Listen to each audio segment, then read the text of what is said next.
Welcome to National Parks Traveler, where we explore the national parks and the issues that involve them. Just off the coast of Maine lies anchored the oldest national park east of the Mississippi, a park with an artistic flair and blue blood in its founding. Though Acadia is small, coming in around 35,000 acres, it plays much larger, as they might say in golf.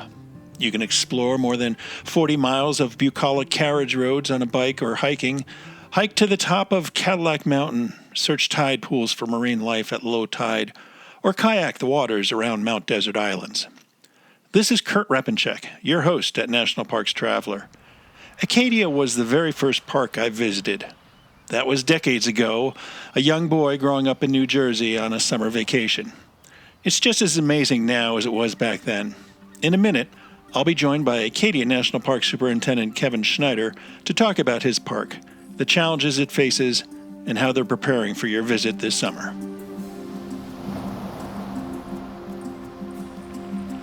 Interior Federal Credit Union is the official credit union for the Department of the Interior, which includes the National Park Service. Take them with you wherever you go with digital banking and stay connected. Not a Department of Interior employee? Not a problem. Visit their website at interiorfcu.org to learn how to join. Start this weekend. The Blue Ridge Parkway Foundation is the primary nonprofit fundraising partner for the Blue Ridge Parkway. It is made up of people who have a deep love for this majestic road and want to ensure that its natural beauty and the experiences it offers endure for generations to come. Show your appreciation at brpfoundation.org. The North Cascades Institute has a large portfolio. It is an environmental learning center, training center, conference center, and leadership center, all set in the splendor of the North Cascades National Park Complex. Learn more at ncascades.org. Washington State is graced with 3 spectacular national parks, each different and special in their own unique ways. As the official nonprofit partner and the only philanthropic organization dedicated exclusively to supporting these parks through charitable contributions, Washington's National Park Fund has a mission to deepen the public's love for, understanding of, and experiences in Mount Rainier, North Cascades, and Olympic National Parks. Share your passion for these parks at wnpf.org.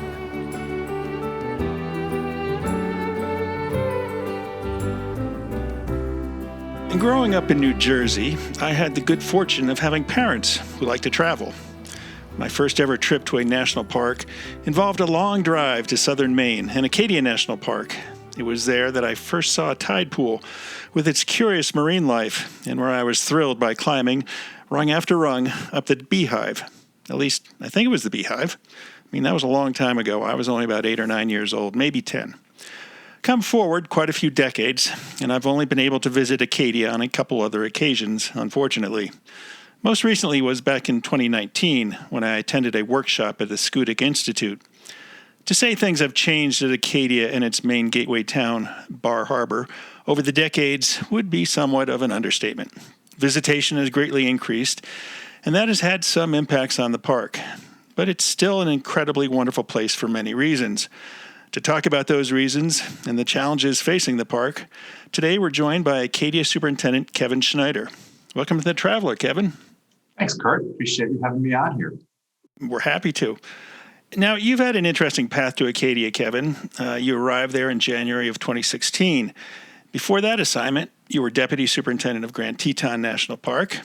Before that, you had an acting role as Chief of Natural and Cultural Resources at Yellowstone. You were Superintendent of White Sands National Monument, which of course now is a national park, and you were a management assistant at Glen Canyon National Recreation Area prior to that. Is it safe to say Acadia presented you with an entirely different set of circumstances than those Western postings did? I mean, I've always viewed Acadia as a somewhat different park, one that appears, whether or not it is, as more manicured or aesthetically pleasing than Western parks, perhaps no doubt due to its background as a backdrop for the Hudson River School of Artists and the vacationing Boston and New York City bluebuds. You have no official wilderness, but you have Jordan Pond House with its tea house and the popovers and the carriage roads. quite a different experience than those Western postings, no? Well, I think in many respects, yes, and in other respects, no. And I think that, Acadia is one of the iconic national parks in the United States. And, many people have had these experiences like you did of coming here as a child, and they continue to come here into their adult life. And it's a place that we know can transform people's lives. And it has done that. It has been a place to inspire people for now over 100 years. And so, we face many of the same challenges that Western parks face, managing an increasing level of visitation. Our visitation increased by about 59% over a 10-year period. And that's a challenge other parks in the West face. We're smaller than many of the parks in the West. And so, those visitors are concentrated into 35,000 or so acres of parkland. And that creates its own challenges as well. But we do have these incredible experiences you can find on the trails, on the carriage roads. There's a level of history here that's present. As you mentioned, this sort of design aesthetic is very important to Acadia National Park. But you have that in Western parks as well, in CCC architecture and the history that goes with many of our iconic Western parks as well. So, I think there's a lot of challenges here in these 35,000 acres and a lot to keep me busy. I bet. And it is a very interesting park. I mean, you mentioned it's only 35,000 acres or so. My first couple of visits to Acadia, we just kind of stayed on the Bar Harbor side and wasn't even aware of the Schoodic Peninsula. And when I went back to that workshop at the Institute, I had what I almost consider a privilege of visiting the Schoodic Peninsula and staying there. And it's just a beautiful side of Acadia National Park that, I hate to mention it because not too many people go there. Well, Schoodic is definitely the quieter part of Acadia. We had incredible new campground that opened in 2015, 2016 timeframe. There's new bike paths there. There are trails there. So it's really a different experience in some ways than the Mount Desert Island piece of Acadia, but it's equally as compelling. And then there's also Isle of Ho, which is sort of like our wilderness district in many respects. Isle of Ho is an offshore island. You have to take a ferry to get out there. There's a small campground with only about 5 or 6 sites. It's sort of like Acadia's wilderness district in many respects, and there are hiking trails there. So if you haven't been to Isle of Ho, Kurt, you'll have to put that on your radar to visit. So then you can have been to all 3 major parts of Acadia. Yeah, I really love that. We did have one of our writers go up there and write a piece on the island. And when I was looking at going, there was a very unique bed and breakfast there that, unfortunately, I guess it's closed. Yeah, there was a lighthouse, I believe, that was operating as a B&B. I think it may be a vacation rental now. So there are a couple of vacation rentals on the island. It's a very, very small community, of year-round residents. And some summer residents. So, there's limited options for people on Isle of Ho, but that's also what makes it really special and unique too. Yeah, well, I might have to look into that lighthouse if it is a vacation rental. Now, I remember Dan Wink, when he was superintendent of Yellowstone, and maybe you know this as well, he told me that the average stay in Yellowstone was, I think, 3 or 3.5 days. What's the average stay at Acadia? Yeah, we have among the longer average lengths of stays among the national parks. And we typically say it's about 5 days. The sort of traditional visitor pattern is people pack up the family car and drive up here from one of the northeastern states or parts of eastern Canada. And they stay for a week or so. And so we do have a fairly long average length of stay as far as parks go. Yeah, interesting. Now, crowding has been an issue at Acadia in recent years. You mentioned the great increase in visitation over the past decade. Last fall, you ran a pilot program of a reservation system to manage vehicular congestion along parts of the Loop Road and to the summit of Cadillac. How did that test go, and are you moving ahead with it full-time this year? Yeah, so as I said earlier, Acadia is a very popular park. We're typically in the seventh or eighth most visited national parks across the country, and yet we are really small. And so, in terms of visitors per acre, it is dense, and that's led to significant amounts of vehicle congestion over the year. And so we embarked on a transportation planning effort to try to resolve that visitor congestion beginning around 2015. There are significant safety concerns, resource protection concerns, and concerns about visitors' experience. And so over the planning process, we ultimately completed the plan and came up with several actions to try to address congestion. And one of those actions is a vehicle reservation system for the most congested places in Acadia. And last fall, in October, we did a pilot of that vehicle reservation system for both Cadillac Mountain and for Ocean Drive. And really the purpose of a pilot is learning. And so from the standpoint of learning, I think it was enormously successful. We wanted to be able to pilot this for a shorter period of time. It was from October 1st to October 18th, I think, that we ran the pilot last year, so that we could really understand what the issues were, so that when we went to implement it for the entirety of a season, we would be successful. And so for this coming summer, we're moving forward with the requirement for vehicles to have a parking reservation to drive the Cadillac Mountain Road and to park at the summit of Cadillac Mountain. Now, I know back when the plan was being discussed, along with similar plans in other national parks across the country, there seemed to be some pushback from locals who say, hey, this is my national park, it's in my backyard, I shouldn't have to make a reservation to go visit my national park. How was that handled at Acadia? Is it still an issue, or did the locals come to appreciate what you're trying to accomplish?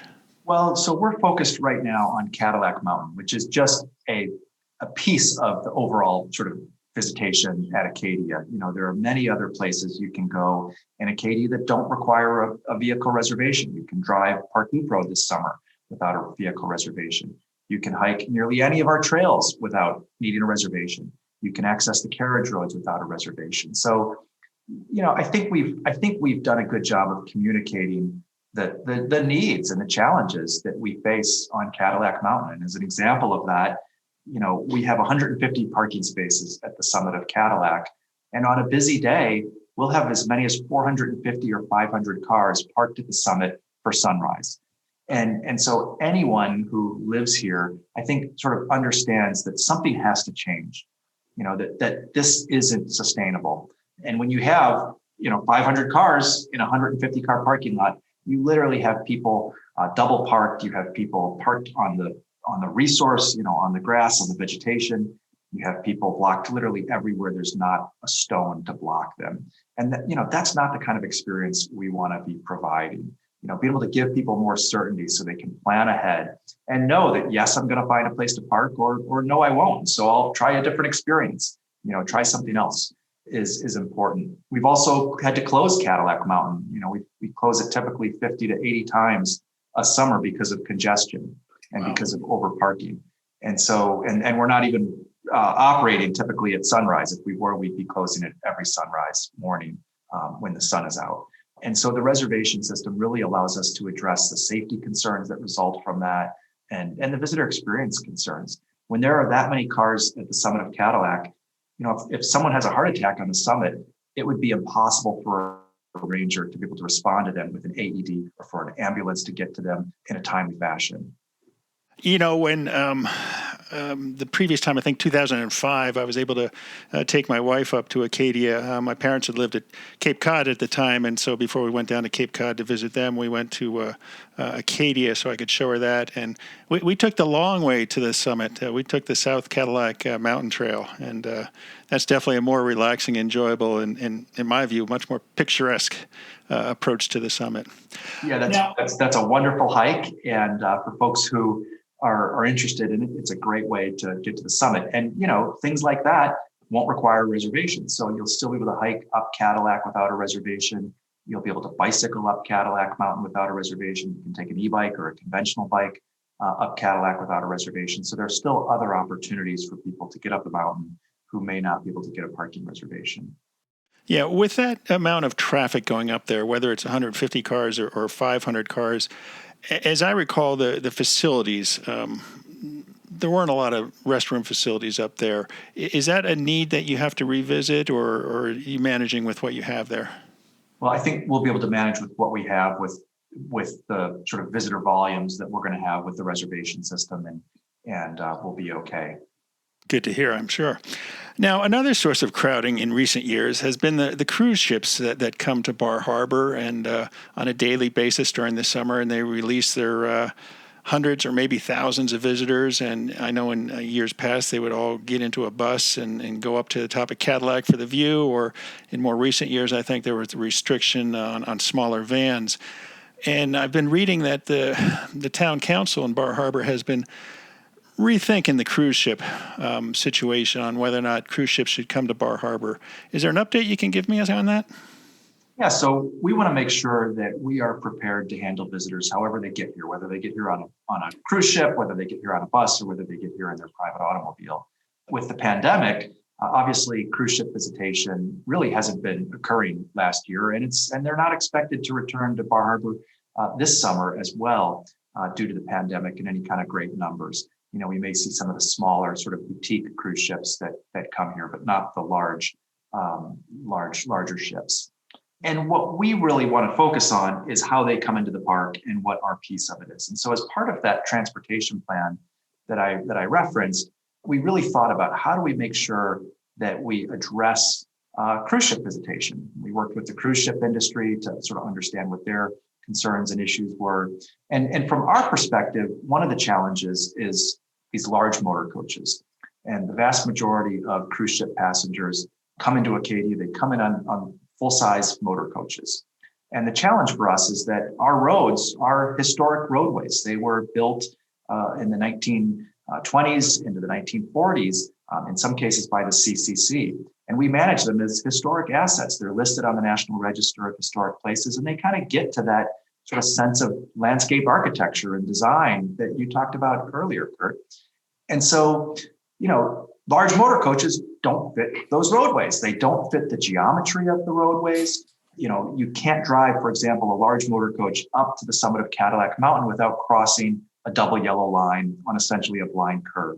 And so if you put a bicyclist, a car, and a motor coach on that curve at the same time, there's going to be a serious accident. Motor coaches also can't straddle underneath our historic or drive underneath our historic bridges. We have these beautiful stone bridges, again, built by John D. Rockefeller Jr. and the CCC. And they're built for automobiles of the 1930s, the 1940s, not large motor coaches. And so those motor coaches can't get under those bridges without having to straddle the double yellow line and sort of high center them. And so our transportation plan tries to address those safety concerns by utilizing concessions contracts to transition to smaller sized commercial touring vehicles in the park so that we can still accommodate those cruise ship passengers, but we do it with a smaller size vehicle that can navigate our roadways in a safe manner. And that's really a critical strategy. We were prepared to go out with a concessions prospectus for those smaller sized touring vehicles last spring, about a year ago. And of course, because the pandemic hit, we put that concessions prospectus on hold, just given the uncertainty around the pandemic. And you know, now we want to wait and see what happens with cruise ship visitation and how cruise ships respond to Bar Harbor and when they come back. And then we'll update that prospectus and get it out on the streets so we can continue with the vision that was really expressed in the transportation plan. Yeah. I know across the country at Glacier Bay National Park and Preserve in Alaska, the loss of the cruise ship industry last year was almost a death blow to the park's budget because a lot of their budget came from those cruise ships coming into the park. Do you have the same situation at Acadia, or does the revenues mainly go to the town? Yeah, it's not a factor for us. In fact, one of the advantages of going to the concessions contracts is we'll actually be able to gain a franchise fee from all of the commercial visitation that comes into the park as a result of cruise ships. So that was a positive thing for us to be able to see a little bit of sort of return on that commercial business. again, our visitation, the vast majority of it is people who come in their private automobile and come here from the other sort of northeastern states. Cruise ships in the totality of our visitation is a relatively small slice. But it still has a big impact. It's the impact really is with the motor coaches, the large scale motor coaches. And when you have, 5,000 people unload off their ship in downtown Bar Harbor, it's a lot of people at once, and it's just managing those people so that they have a great experience. And so, you don't have the externalities of congestion and just trying to accommodate that. Yeah. Are they all going simply to Cadillac, or are they going elsewhere in the park? It's like anything else. There's a diversity of experiences, a diversity of activities for those cruise ship passengers. Some of them book, motor coach trips into the park. Many of those motor coaches, yes, they do want to get up Cadillac. It's an incredible view there, and it really is kind of the signature. But there are other opportunities and other things that are marketed for them. Some cruise ship passengers don't take a shore excursion, and they instead walk around downtown Bar Harbor. They, go to the shops and the restaurants. And in some cases, they ride the bus, the Island Explorer, our transit system, into the park. And so it really runs the gamut of how they might experience and enjoy the island and Bar Harbor and Acadia National Park. We're talking today with Acadia National Park Superintendent Kevin Schneider about that jewel of the national park system off the coast of Maine. We're going to take a short break, and we'll be right back. Listener and reader support make National Parks Traveler possible every day of the year. If you enjoy the Traveler's content, please consider a donation via nationalparkstraveler.org. Whether it be strategy, business planning, change management, board development, executive search, or diversity planning, Potrero Group is here to help. They mix a depth of experience in the parks and land space with a breadth of best practices from other industries. For more information or to schedule a preliminary conversation, go to potrerogroup.com. That's POTRERO group.com. Acadia National Park is one of the 10 most popular national parks in the United States. It is also one of the smallest and most vulnerable. That's why Friends of Acadia exists. Friends of Acadia is an independent organization of passionate people inspiring those who love this magnificent park to make a real and lasting difference for Acadia. You can make a difference at friendsofacadia.org. The Grand Teton National Park Foundation is a private, nonprofit organization that supports projects that protect and enhance Grand Teton National Park's cultural, historic, and natural resources. By funding initiatives that go beyond what the National Park Service could accomplish on its own, Foundation donors improve the visitor experience and provide benefits to the national park system for decades to come. See their successes at gtnpf.org. Western National Parks Association is a nonprofit education partner of the National Park Service. WNPA supports parks across the West, developing products, services, and programs that enhance the visitor experience, understanding, and appreciation of national parks. Learn more at WNPA.org.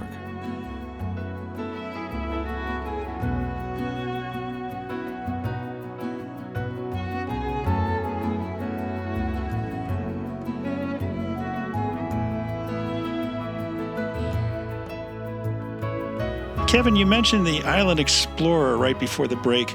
That's got to be a godsend to managing visitation in your park and particularly vehicle congestion. Yeah, the Island Explorer is been around in Acadia since 1999 or so.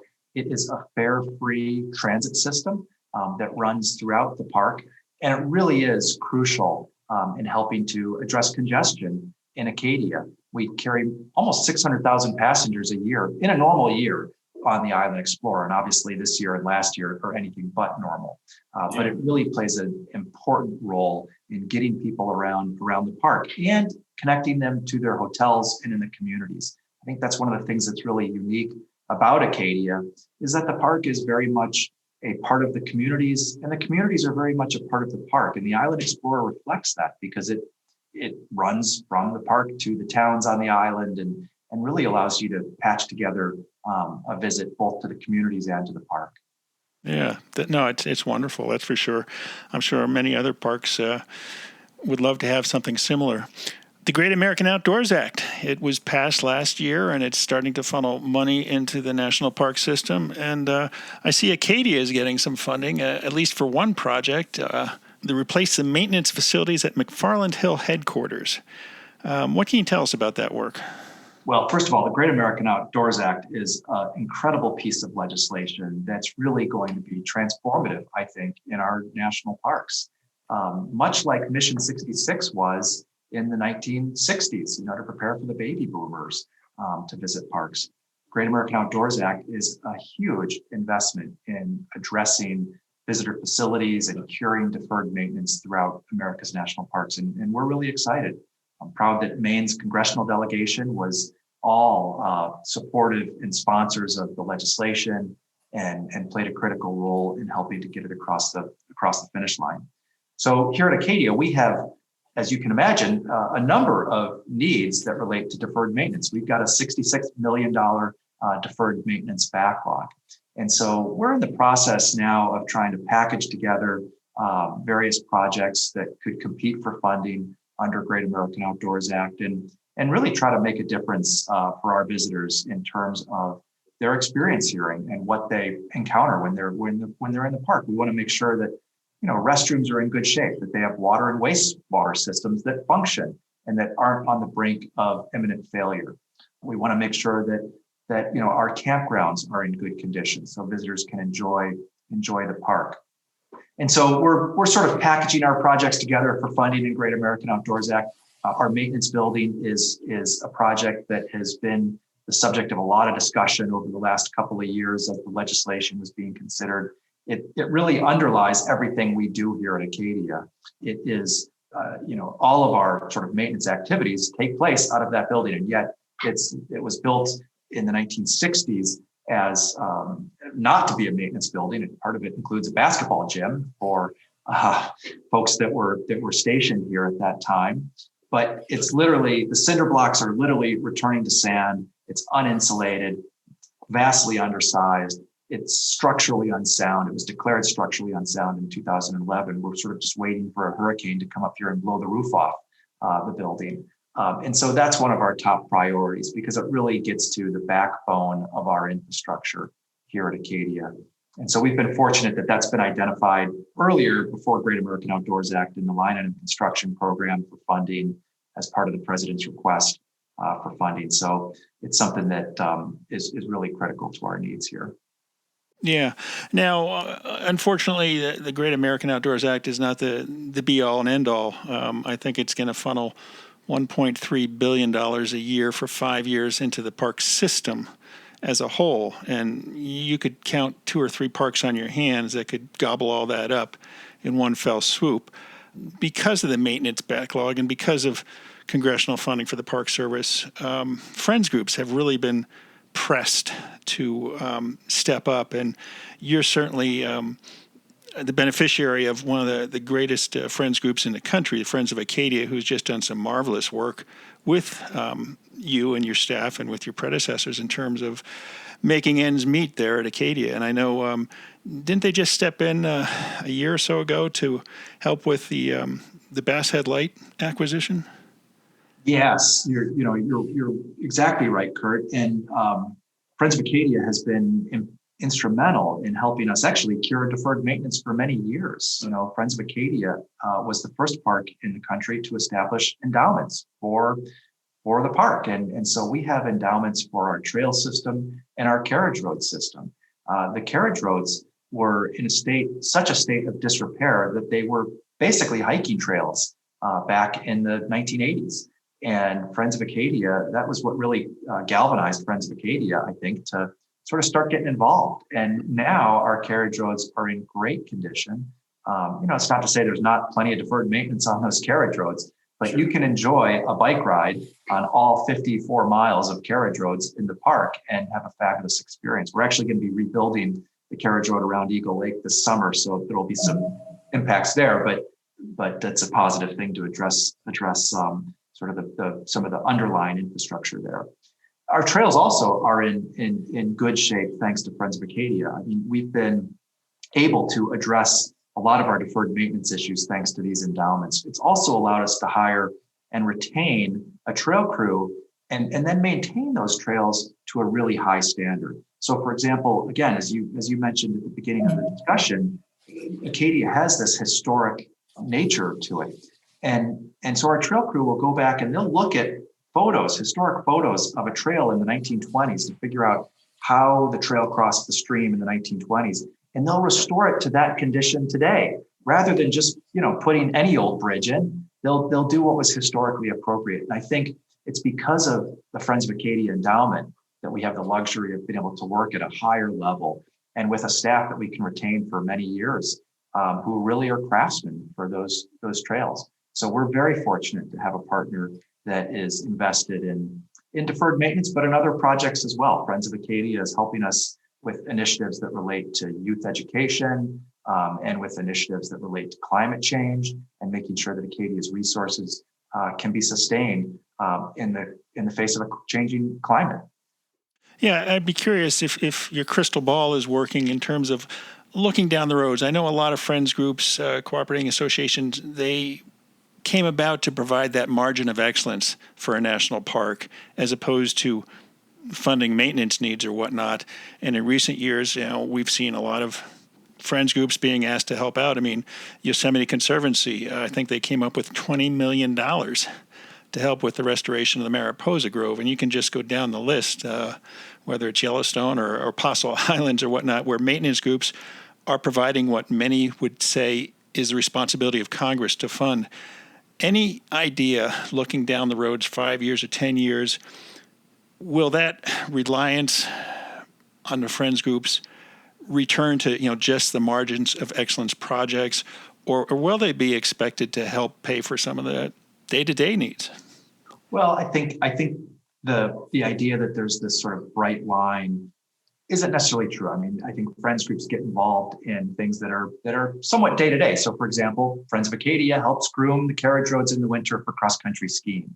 That's an operational type activity. It's done with volunteers, but Friends of Acadia helps to provide funding to keep those volunteer trail groomers going. And really important work and when we have good snow, the cross-country skiing, thanks to that on our carriage roads, is the best in the nation, I'll say. Okay.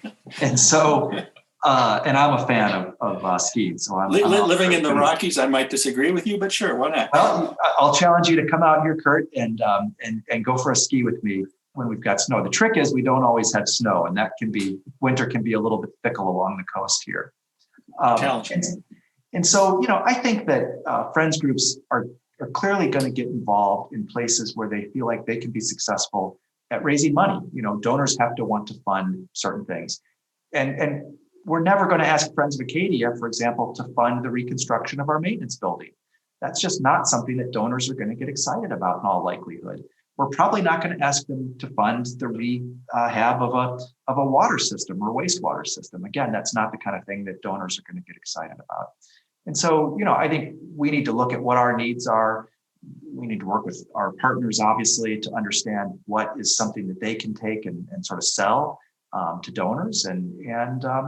But I think we're really fortunate. Acadia National Park is so far better off because we have our two primary park partners, Schoodic Institute and Friends of Acadia, who are playing really important roles in helping to make this park what it is. Yeah. Last year, of course, the COVID situation really impacted parks across the nation. It really affected your seasonal hiring because of the housing situation. What's it looking like this year? Any idea on whether you'll be able to go with your full complement of seasonals, or are you going to be working off of last year's blueprint? Yeah, well, the most important thing for us is to make sure that our employees and that our visitors are safe. And, that really is job one. The good news is we have this year now a year of experience of managing a national park in a pandemic. And so I think that's really positive. We know a lot more about the disease. We know a lot more about how to run a park during a pandemic. I'm really optimistic that what we're seeing with vaccinations, that we're seeing vaccination rates and the supply of vaccines tick up across the country.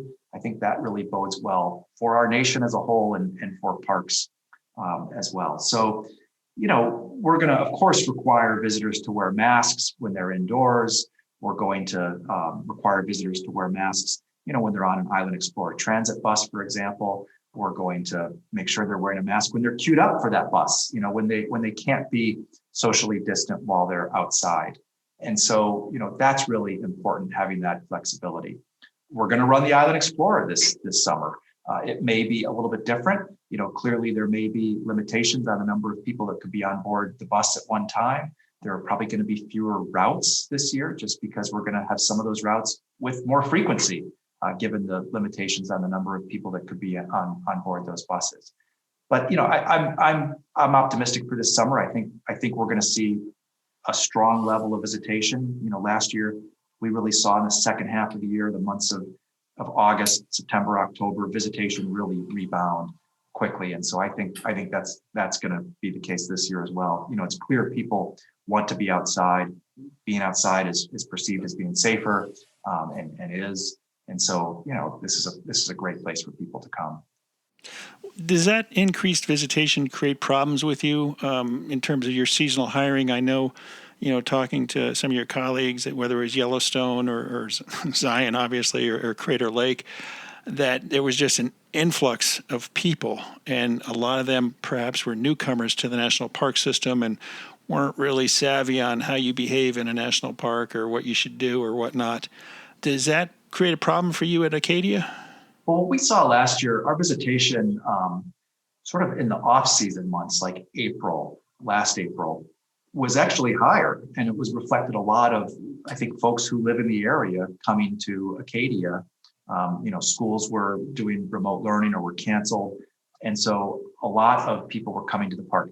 Then what we saw in June was dramatically lower visitation during the month of June here at Acadia.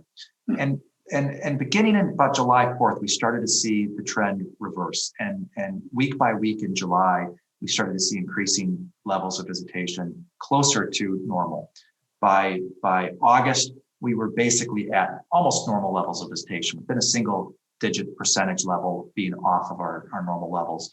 And then by like September and October, we actually had more cars in the park than we do in a normal year, because the Island Explorer wasn't running. People didn't have the bus because we weren't operating that last year.